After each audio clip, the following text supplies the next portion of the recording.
നമസ്കാരം. ആസാദി വാർത്തയുടെ നൈറ്റ് എഡിഷനിലേക്ക് സ്വാഗതം. നോക്കാം ഇന്നത്തെ പ്രധാനപ്പെട്ട വിശേഷങ്ങൾ. 2.42 കോടിയുടെ വർക്ക് ഇൻ യുവർ ഹോം പദ്ധതി കളമശ്ശേരിയിൽ. വന്ദേ ഭാരതിന്റെ സ്ലീപ്പർ ട്രെയിൻ ആദ്യ റൂട്ട് പ്രഖ്യാപിച്ചു. പാചകത്തിന് എളുപ്പം റെഡി കുക്ക് ചിക്കൻ വിഭവങ്ങളുമായി കുടുംബശ്രീ വിപണിയിലേക്ക്. ഗുലാന്റെ സ്വന്തം വാഹനം നെല്ലിക്കാട്ട് മഹാദേവൻ ഓർമ്മയായി. വടക്കാഞ്ചേരി കോഴ ആരോപണം ആരും വിളിച്ചിട്ടില്ല, പണം നൽകിയിട്ടില്ല, പറഞ്ഞത് തമാശ. EU ജാഫർ. അമ്പലവയൽ പുപ്പയിൽ അന്താരാഷ്ട്ര പുഷ്പമേളയ്ക്ക് തുടക്കമായി. വിശദമായ വാർത്തകളിലേക്ക് പോകാം. കളമശ്ശേരിയിൽ വർക്ക് ഇൻ യുവർ ഹോം സൗകര്യമൊരുക്കുന്നതിനായി 2.42 കോടി രൂപയുടെ പദ്ധതിക്ക് കിഫ്ബി സാമ്പത്തിക അനുമതി. വ്യവസായ മന്ത്രി പി രാജീവാണ് സമൂഹ മാധ്യമത്തിലൂടെ ഇക്കാര്യം അറിയിച്ചത്. 2023-24 സാമ്പത്തിക വർഷത്തെ ബജറ്റിൽ പ്രഖ്യാപിച്ചത് പ്രകാരം 1,00,000 വർക്ക് സീറ്റുകൾ ഒരുക്കാനുള്ള പദ്ധതിയുടെ ആദ്യഘട്ടമായാണ് കളമശ്ശേരി ഫെസിലിറ്റി സ്ഥാപിക്കുന്നത്. കളമശ്ശേരി അസാപ്പ് ഓഫീസിനോടനുബന്ധിച്ചാണ് പുതിയ സൗകര്യം ഒരുക്കുക. 172 വർക്ക് സീറ്റുകൾ കളമശ്ശേരി സെൻറ്ററിൽ ഉണ്ടാകും. IT/ITES മേഖലകളിൽ ജോലി ചെയ്യുന്നവർക്ക് സുരക്ഷിതവും സൗകര്യപ്രദവുമായ തൊഴിൽ സൗകര്യം ഒരുക്കുന്നതിനൊപ്പം വിദേശ കമ്പനികളെയും ജീവനക്കാരെയും ആകർഷിക്കാൻ ഇതിലൂടെ കഴിയും. IT അനുബന്ധ മേഖലകളിലെ റിമോട്ട് ജോലികൾ, വിദൂര ഗഗ് വർക്കുകൾ ഏർപ്പെടുന്നവർക്കുള്ള ജോലികൾ എന്നിവ നിർവഹിക്കുന്നതിനുള്ള സൗകര്യം കേന്ദ്രത്തിനുണ്ടാകും. 10 തദ്ദേശ സ്ഥാപനങ്ങളിലാണ് ആദ്യഘട്ടത്തിൽ പദ്ധതി നടപ്പാക്കുന്നത്. സംസ്ഥാന IT ഇൻഫ്രാസ്ട്രക്ചർ ലിമിറ്റഡാണ് special purpose vehicle, plug and play office, co working space, meeting റൂമുകൾ, conference room, training room, coffee lounge, restaurant, സീലംസ്, internet connectivity, wired wifi, uninterrupted power supply, air condition, video audio conference facility, wireless printer, scanner എന്നിവയോട് കൂടിയ front desk, 24 മണിക്കൂറും പ്രവർത്തിക്കുന്ന surveillance and security എന്നിവ ഉൾപ്പെടുന്ന രീതിയിലാണ് പദ്ധതി വിഭാവനം ചെയ്തിരിക്കുന്നത്. ഇന്ത്യൻ റെയിൽവേയുടെ പുതിയ ട്രെയിനായ വന്ദേ ഭാരത് സ്ലീപ്പറിൻ്റെ ആദ്യ റൂട്ട് പ്രഖ്യാപിച്ചു. സർവീസ് പ്രധാനമന്ത്രി നരേന്ദ്രമോദി ഫ്ലാഗ് ഓഫ് ചെയ്യുമെന്ന് റെയിൽവേ മന്ത്രി അറിയിച്ചു.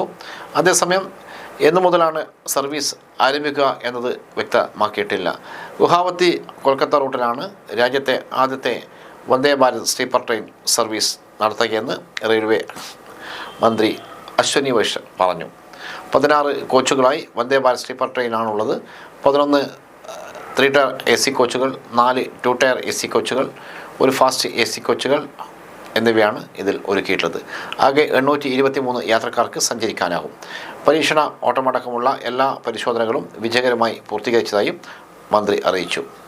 ലോകോത്തര സൗകര്യങ്ങളും സുരക്ഷയും പ്രദാനം ചെയ്യുന്ന യാത്രാ അനുഭവമാണ് വന്ദേ ഭാരത് സ്ലീപ്പറിനെന്ന് മന്ത്രി പറഞ്ഞു.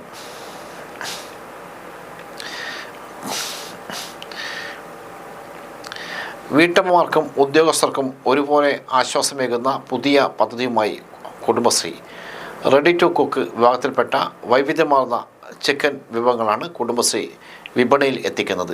ഗുണനിലവാരമുള്ള ചിക്കൻ വിഭവങ്ങൾ കുറഞ്ഞ വിലയിൽ ജനങ്ങളിലേക്ക് എത്തിക്കുക എന്ന ലക്ഷ്യത്തോടെയാണ് ഈ പുതിയ സംരംഭത്തിന് തുടക്കം കുറിച്ചിരിക്കുന്നത്. ചിക്കൻ കറി, ചിക്കൻ റോസ്റ്റ്, ചിക്കൻ സ്റ്റൂ തുടങ്ങിയ വിഭവങ്ങൾ തയ്യാറാക്കാൻ ആവശ്യമായ ചേരുവകൾ ഉൾപ്പെടുത്തിയ പാക്കറ്റുകളാണ് കുടുംബശ്രീ യൂണിറ്റുകൾ വഴി ലഭ്യമാകുക. ശുദ്ധമായ രീതിയിൽ വൃത്തിയാക്കിയ ചിക്കനും പ്രകൃതിദത്തമായ ചേരുവകളും അടങ്ങിയതാണ് ഈ കിറ്റുകൾ. ജോലി തിരക്കുള്ളവർക്ക്, പാചകത്തിൽ തുടക്കക്കാരായവർക്കും കുറഞ്ഞ സമയം കൊണ്ട് രുചികരമായ ഭക്ഷണം ഉണ്ടാക്കാൻ ഇത് സഹായിക്കും. കുടുംബശ്രീയുടെ കീഴിലുള്ള ചിക്കൻ ഫാമുകളിൽ നിന്നുള്ള കോഴികളെയാണ് ഇതിനായി ഉപയോഗിക്കുന്നത്. അതുകൊണ്ട് തന്നെ വിഷരഹിതമായ ഇറച്ചി മിതമായ നിരക്കിൽ ഉപഭോക്താക്കൾക്ക് ഉറപ്പാക്കാൻ സാധിക്കും. ആദ്യഘട്ടത്തിൽ തിരഞ്ഞെടുത്ത കുടുംബശ്രീ ഔട്ട്ലെറ്റുകളിലും സൂപ്പർ മാർക്കറ്റുകളിലും ഉൽപ്പന്നങ്ങൾ ലഭ്യമാകും. വരും മാസങ്ങളിൽ ഓൺലൈൻ ഡെലിവറി സംവിധാനങ്ങൾ വഴിയും വിതരണം വിപുലീകരിക്കാനാണ് അധികൃതരുടെ തീരുമാനം. അയൽക്കൂട്ടങ്ങളിലെ സ്ത്രീകൾക്ക് കൂടുതൽ തൊഴിലവസരങ്ങൾ സൃഷ്ടിക്കാനും ഈ പദ്ധതിയിലൂടെ ലക്ഷ്യമിടുന്നുണ്ട്. ജില്ലയിലെ ഗുലാന്റെ സ്വന്തം വാഹനം നെല്ലിക്കാട്ട് മഹാദേവൻ ഓർമ്മയായി. നെട്ടൂർ ശിവക്ഷേത്രത്തിൽ ഉത്സവത്തിന് എത്തിച്ച ആന ഇന്ന് വൈകിട്ടാണ് ചെരിഞ്ഞത്. ലോറിയിൽ കയറ്റുന്നതിനിടെ കുഴഞ്ഞു വീഴുകയായിരുന്നു. 2006 മമ്മൂട്ടി നായകനായ തുറപ്പ് ഗുലാൻ എന്ന ചിത്രത്തിൽ ആന അഭിനയിച്ചിട്ടുണ്ട്. തൃശൂർ വടക്കാഞ്ചേരി ബ്ലോക്ക് ഭരണം പിടിക്കാൻ CPM-ലെ ഒരു പ്രവർത്തകൻ പോലും തന്നെ സമീപിച്ചിട്ടില്ലെന്ന് ലീഗ് സ്വതന്ത്രൻ EU ജാഫർ. കോഴ വാഗ്ദാനമുണ്ടെന്ന് കോൺഗ്രസ് വരവൂർ മണ്ഡലം പ്രസിഡന്റ് AM മുസഫിയോട് ജാഫർ പറയുന്ന ശബ്ദ സന്ദേശം പുറത്തു വന്നിരുന്നു. 50 ലക്ഷമോ ബ്ലോക്ക് പഞ്ചായത്ത് പ്രസിഡന്റ് സ്ഥാനമോ സ്വീകരിക്കാം എന്ന് CPM വാഗ്ദാനം ചെയ്തതായാണ് ശബ്ദരേഖയിലുണ്ടായിരുന്നത്. എന്നാൽ അങ്ങനെ ഒരു വാഗ്ദാനം ഉണ്ടായിട്ടില്ല. ശബ്ദ സന്ദേശത്തിലുള്ളത് വെറും സൗഹൃദ സംഭാഷണം മാത്രമാണെന്നും വിവാദമാക്കേണ്ട കാര്യമില്ലെന്നുമാണ് ജാഫറിന്റെ വെളിപ്പെടുത്തൽ. വടക്കാഞ്ചേരിയിലെ കോഴ ആരോപണം വസ്തുതാവിരുദ്ധമാണ്. മുസ്തഫയുമായി മുമ്പും ഇത്തരം സംഭാഷണങ്ങൾ നടത്തിയിട്ടുണ്ട്. പണം വാങ്ങിയിട്ടുണ്ടെങ്കിൽ അത് മണ്ഡലം പ്രസിഡന്റിനെ വിളിച്ച് പറയേണ്ട കാര്യമില്ല. CPM-ലെ ഒരാൾ പോലും എന്നെ വിളിച്ച് പണം നൽകാമെന്ന് സംസാരിച്ചിട്ടില്ല. ഒരു സിനിമാ സംഭാഷണം പോലെ തമാശയ്ക്കാണ് 50 ലക്ഷം വാഗ്ദാനമുണ്ടെന്ന് സംഭാഷണത്തിനിടയിൽ പറഞ്ഞത്. പണം വാങ്ങിയല്ല വോട്ട് ചെയ്തത്. അത് എൻ്റെ ഭാഗത്തു നിന്നുണ്ടായ ഒരു തെറ്റാണ്. അത് അംഗീകരിച്ചുകൊണ്ടാണ് ഞാൻ മെമ്പർ സ്ഥാനം രാജിവെച്ചത്, ജാഫർ പറഞ്ഞു. ഈ വിഷയത്തിൽ വിജിലൻസ് അന്വേഷണം നടന്നുകൊണ്ടിരിക്കുകയാണ്. ഉദ്യോഗസ്ഥർ ബന്ധപ്പെട്ടിരുന്നു. CPM-മായി പണം വാങ്ങി ഒത്തുകളിച്ചു എന്നൊക്കെയാണ് പ്രചാരണം നടക്കുന്നത്. എന്നാൽ CPM പ്രവർത്തകരുമായി ഫോൺ മുഖേനയോ അല്ലാതെയോ അത്തരത്തിൽ ഒരു സംഭാഷണം ഉണ്ടായിട്ടില്ല. ബ്ലോക്ക് ഭരണം പിടിക്കാൻ 50 ലക്ഷം രൂപ നൽകിയെന്ന ആരോപണം വെറും നുണയാണെന്ന് തിരിച്ചറിയാൻ സാമാന്യ ബുദ്ധി മാത്രം മതി. ഏത് അന്വേഷണം നേരിടാനും തയ്യാറാണെന്നും EU ജാഫർ പറഞ്ഞു. തദ്ദേശ ദിനാഘോഷം സംഘാടക സമിതി രൂപീകരിച്ചു. തദ്ദേശ സ്വയംഭരണ വകുപ്പിന്റെ സംസ്ഥാനതല തദ്ദേശ ദിനാഘോഷം ഫെബ്രുവരി 18, 19 തീയതികളിൽ ആന്തൂർ നഗരസഭയിൽ സംഘടിപ്പിക്കുന്നതായി MV ഗോവിന്ദൻ മാസ്റ്റർ MLA ചെയർമാനായി വിപുലമായ സംഘാടക സമിതി രൂപീകരിച്ചു. ധർമ്മശാലയിലെ കണ്ണൂർ ഗവൺമെന്റ് എഞ്ചിനീയറിംഗ് കോളേജ് ഓഡിറ്റോറിയത്തിൽ ചേർന്ന സംഘാടക സമിതി രൂപീകരണ യോഗം MV ഗോവിന്ദൻ മാസ്റ്റർ MLA ഉദ്ഘാടനം ചെയ്തു. മുഖ്യമന്ത്രി പിണറായി വിജയൻ സംഘാടക സമിതി മുഖ്യ രക്ഷാധികാരിയും തദ്ദേശ സ്വയംഭരണ എക്സൈസ് വകുപ്പ് മന്ത്രി MB രാജേഷ് രക്ഷാധികാരിയുമാണ്. നിയമസഭാ സ്പീക്കർ എൻ ഷംഷീർ, രജിസ്ട്രേഷൻ വകുപ്പ് മന്ത്രി രാമചന്ദ്രൻ കടന്നപ്പള്ളി, ജില്ലയിലെ MPമാർ എന്നിവർ സഹരക്ഷാധികളാണ്. ജില്ലാ പഞ്ചായത്ത് പ്രസിഡന്റ് അഡ്വക്കേറ്റ് ബിനോയ് കുര്യൻ, ആന്തൂർ നഗരസഭാ chairperson V Sathidevi, TK Govindan master, K Santhosh എന്നിവർ വൈസ് ചെയർമാൻമാരാണ്.